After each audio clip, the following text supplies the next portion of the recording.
Hello everyone, hello Leute, hello Wanderer. Today, as always, I'm hiking in my local woods, and while I'm hiking, I a little bit entertain you with my stories.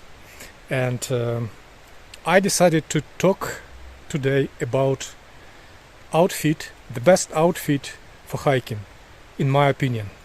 And you'll get to know why I almost always wear this kind of raincoat, which is actually for women, not for men, and it's really oversized, so it's roughly 2 or 3 sizes more than I used to wear.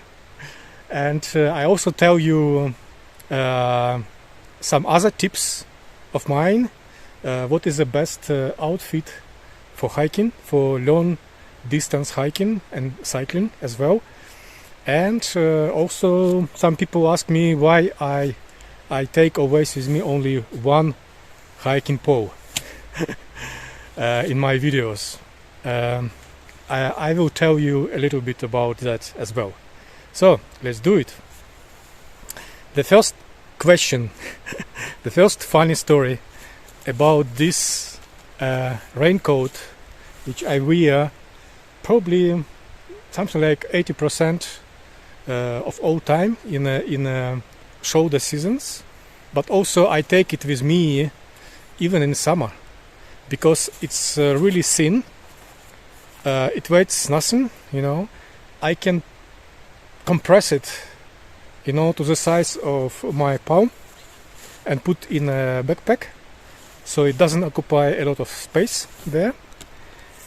But it's so much comfy. I like it so much. And why is it so?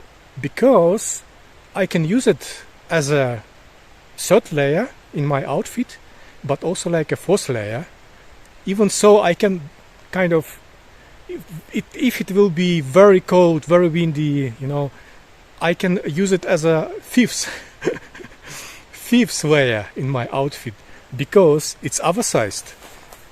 It's very puffy, and yet it kind of has a right length for hands, and it covers almost up to my knees below, so it protects from wind from all sides, and it's still kind of multifunctional. It can be weird in summer, in winter, in any season. It's a multi-seasonal gear. And there is a story behind this very nice raincoat. I bought it in Iceland when I was cycling there, and I had to cycle from Mývatn Lake to Akureyri, and I got at such a cold weather in summer. You won't believe me. In summer there was a huge icy rain and very strong wind, and I decided no, I don't want to experience this more and more in Iceland. It was like very bad weather all the time. And when I took my ride from Akureyri to Reykjavik, to the capital of Iceland, I instantly went for shopping. In Akureyri I bought hiking shoes, very expensive, I have to say, because I was always like with the wet feet. Cycling was not really good, especially at cold wind, and the hiking shoes were water protected. This is the best, but also they were very expensive. I remember I paid something like over 300 euro for shoes, which is a really high price for shoes, here in Central Europe. And then I went in Reykjavik searching for something kind of good windbreaker, and I went to a hiking shop in the center of Reykjavik, and somehow I instantly put my eyes on this code because with the big letters and numbers, it was saying there is a huge discount for this code. It was something like over 50% or even more. I remember I paid not more than 20 or 30 euro, which for such quality code, it's like nothing, you know. And there was only why it was with discount, because it was a really huge size. But for me, I decided, okay, be that oversized, but it's good for me when I cycling. It covers all my body, you know, when I cycle on the bicycle. It protects my legs, my knees from the rain. It protects my backpack. I even can put inside of this coat some small backpack, you know, like now, but I can put it even inside of this coat. So it will be rain protected. I instantly like it, and this is the best my tip that I can give you right now for outfit, for hiking, for any season. Just buy raincoat, which will be puffy for you, oversized, and which can cover most of your body. More it covers, better for you, and it can serve, as I mentioned before, as a third, fourth, or even fifth layer in your outfit. You can put it above your original jacket, you know, windbreaker or a rain cover, whatever, like additional layer. So it will better insulate your body from cold and also from wind. And I remember after I cycled to Reykjavik, I left all my belongings in a camping site there, and I took a tour to Landmannalaugar Rainbow Mountains for hiking, for many days hiking, and it really helped. So I use it like my first layer almost all the time. So usually you begin with 3 layers in the morning, and then when you climb to the top of the mountains, it becomes windy, you know, very cold, chilly, and then you put on yourself this first layer, and it really helped me to kind of hike for a week in Landmannalaugar mountains without getting any cold. Obviously, yeah. This is a story behind this raincoat. And then when I came home, I just realized that actually I bought a coat for women because it has a kind of from another direction buttons and stickers. So it should be, for men it should be from left to right, you know, the cover, all the buttons, but this one is from right to left. Obviously it's for women. Yeah, but I don't mind. It's fine for me. It works. It's very functional, and it's made in Iceland, so it's good quality, and it was with a huge discount. So for many years, I just wear it all the time. Yeah, this is my first tip, my first story. The second tips I can give you, yeah. Regarding shoes, hiking shoes. So ideally they must be waterproofed. They must be with a good grip that you can hike any terrain, you know. Ideally they must be really not very heavy, you know, because yeah, heavier they are more weight you carry, so, and then yeah, less distance you will make it. And also ideally they should be not new. So this is my tip actually. Yeah, never ever start your long distance hiking with the new shoes. always try to test them on a short distance hikes somewhere, you know, for a week or two, because it's quite obviously for anyone, it's well known that shoes this time they tend to adapt to your feet, you know, and to your kind of style of wearing them. And once they become wet, this is unavoidably, they will become wet sooner or later. They also change their shape, they change their form, usually they become bigger. Yeah, this is a scientific fact. Shoes cannot become smaller.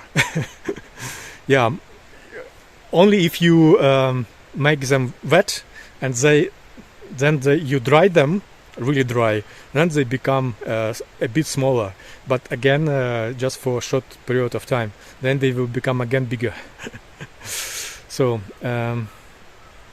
yeah, and the most important for me, so from my experience, this is how to make long distance hikes without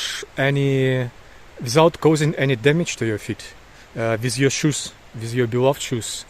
And the trick is your feet must be always dry. I know how it sounds. It sounds very fantastic, because every hiker knows that after maybe 10 kilometers or so of your hike, your feet become wet because you're sweating. You're sweating not only here, you know, with your t-shirt, but your legs also sweating too. And the water between your skin, your socks and the shoes will create more tension, you know, and this tension will create blisters on your feet. And this is what every hiker should avoid, because this is a disaster. This is not only makes you slower in hiking, but also, yeah, it can stop you for at least for half of a day or even longer, you know, that you won't be able to hike at all. Of course, your strategy here is to to predict when these blisters will start to appear, just in initial phase. But the best strategy is to avoid completely appearing them, and to do so, you just have to change in time your socks, your wet socks, you know, and basically that's it. Just carry with you on long distance hikes one pair or two pairs of socks which you can change, dry socks. And if you are in situation when you have not that luxury to carry more clothes with you, you know, you can always dry these socks in summer on the sun, just putting them on your backpack, you know, clipping them to your backpack and carrying them while you're hiking. So if socks are made of some synthetics with elastine, they will dry very quickly on the sun. So maybe in summer, if the temperature is above 20 degrees, it may take only like half an hour or maximum an hour to dry them off. The similar way,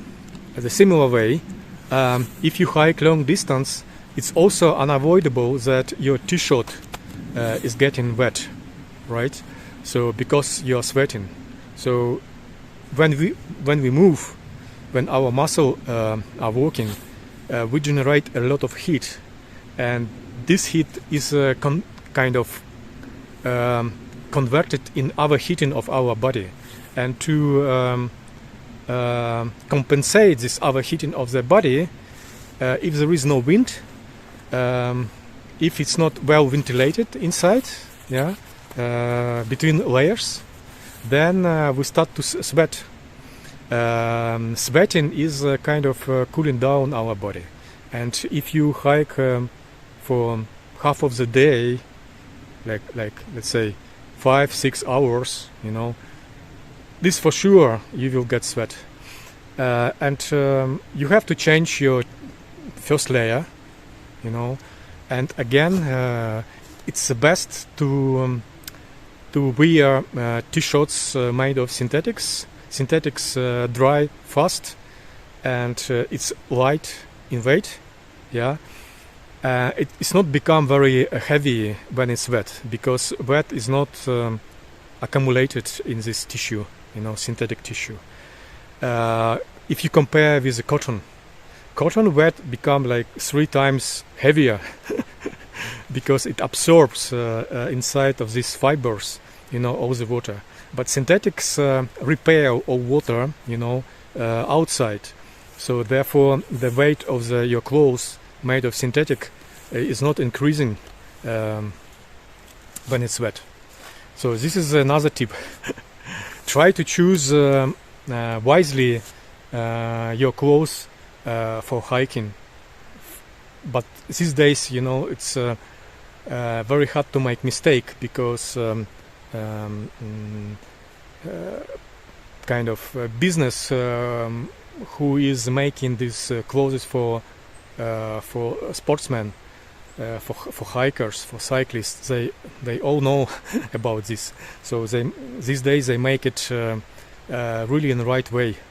But you still can make a mistake putting on yourself, you know, some cotton t-shirt when you're hiking. So cotton t-shirt is good when you came to your tent, and then you change your clothes to dry cotton t-shirt. Then it's good. Then you will feel warmer than some synthetic. But for really hiking, cycling, any physical activity, it's the best to wear synthetic with some elastin fibers, that ideally your clothes is not very tight, so it can stretch a little bit, at least a little bit, and by doing that you will avoid damaging your skin. And yeah, this is my tip. And yeah, let's talk now about some stuff which many hikers, including myself, we love to use this stuff, gears around ourselves. You know, we put a lot of things in the pockets or in a belt. You know, I wear such a belt bag almost all the time when I hike, because it's very practical to carry, for example, your smartphone or my digital camera, for example, pocket digital camera. And yeah, if I hike short distance, I do that. But always when I hike a long distance trails, more than 10 kilometers, I would say, I put my belt bag inside of my backpack.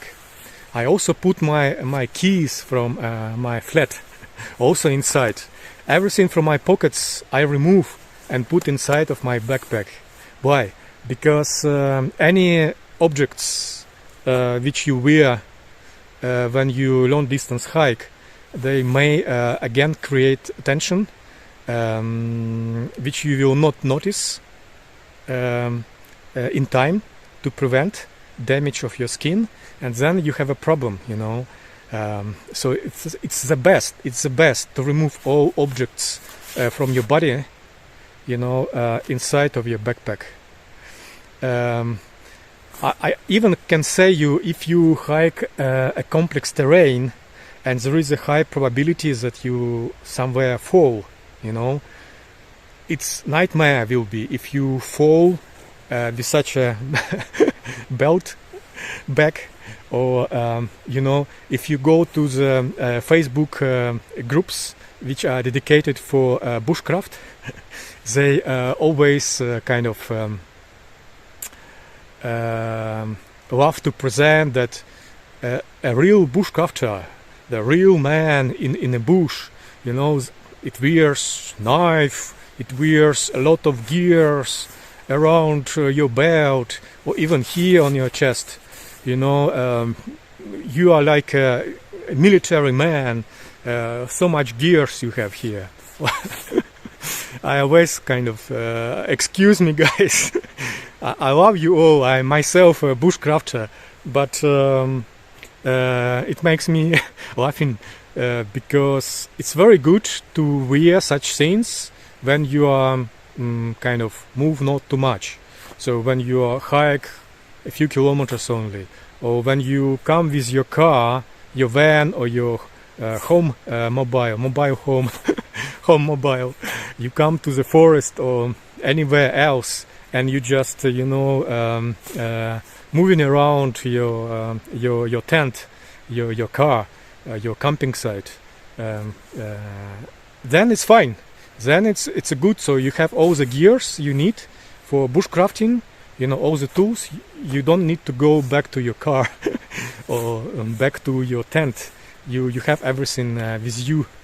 But if you hike really 5-6 hours a day on a complex terrain as a long distance hiker, I would really recommend to remove all things which are hanging everywhere on you and making noise and disbalance you and may create tension on your skin.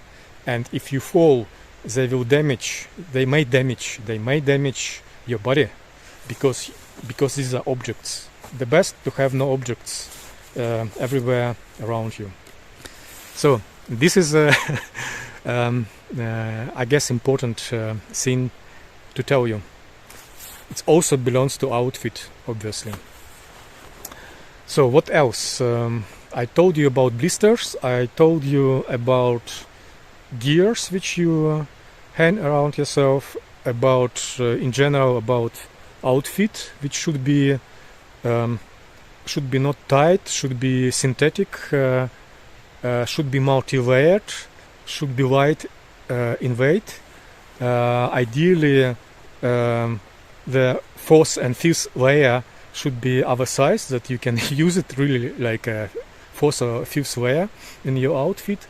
Yeah, don't forget about sunglasses. It's also important. They protect not only from sun, you know. This years, the sun is the most active because it's on the peak of its activity these years, and only next year and somewhere after next year the activity of the sun will go down. So we have to protect our eyes, but also these sunglasses they protect from wind. It's very important. You don't want that your eyelids become inflamed, you know, because of wind.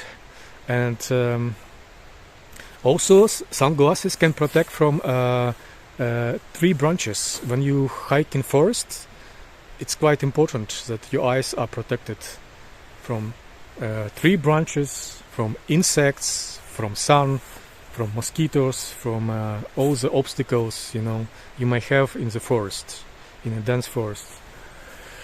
Yeah, so and the last story, probably I will not talk today more than an hour as I used to. Probably I make too long videos, and I should make them shorter. So the last tip I can give you, why I wear all the time just one hiking pole. Because the answer is very simple. Because it's very handy. I have my left hand free, and because I'm hiking in the forests, and I'm living nearby Chemnitz, so there is a very hilly terrain, if not to say it's really like here, like mountains, and I hike all the time, like ups and downs, and sometimes I have to climb, you know, the trail. And I use my free hand not just to carry my smartphone or digital camera for photography, but also to grab some tree branches tree trunks, rocks, to hold myself. Because if I would have 2 hiking poles, then I rely only on them, and it's not the smartest idea. Sometimes it's the best to have a free hand that you can better balance hiking in a complex terrain, and protect yourself from falling and so forth. Yeah, this is why I carry in this place only 1 pole. But for example, if I would go to, which example I can give you? For example, if I would go to Torres del Paine National Park in Chile, where I was not so long time ago, and to climb and to hike to Torres Peaks there, you need 2 poles. Why? Because last 2 kilometers or so, you hike through big boulders, you hike through big rocks. So there is no trees, there is only granite rocks, big boulders, no any vegetation, and it's the best to kind of hold your balance on such a terrain with 2 poles, not just one. One is not enough, especially if you have a backpack. Yeah, in such terrain 2 poles are very good. Also, when you hike in a terrain where a lot of rivers and creeks you have to cross over, and usually you do it like you step on the small stones in the river, and again, to keep a balance in such conditions, it's best to have 2 poles. Also, when you ford rivers, when you go really in the water, you take off your shoes and you go in the water, and again, in such conditions, 1 hiking pole is not enough. It's the best to keep your balance, not to fall in the water. You need 2 poles. So where else? Yeah, when you go downhill on a trail which is made of gravel, small roundish stones, which makes this gravel, name. You go downhill, then it's very easy to roll down. Because you cannot control very well your movements down when you go downhill. When you go uphill, it's much easier with the gravel, but when you go downhill, it's very high probability that you lose your balance and you fall. You will roll. You will roll down. So in such terrain, again, I take my 2 hiking poles instead 1. So where else? I guess I mentioned almost all, or if not all, examples where you need 2 hiking poles. But in other conditions for hiking, 1 pole is enough, or even you can just hold it in your hand without using it, it's also fine, or can put back to your second pole as a pair.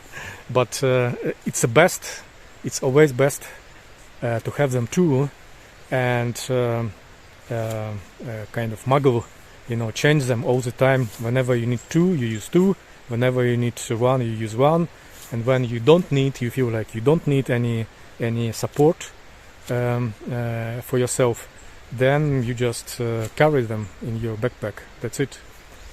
Yeah, I think I'm done with entertainment today while I'm hiking. I still have to make 5-6 kilometers today in the local forest here. Yeah, so I wish you all the best, and stay tuned to my channel, Biologists on Trail, and hike, cycle, and be positive minded as always, I suggest. And ciao ciao.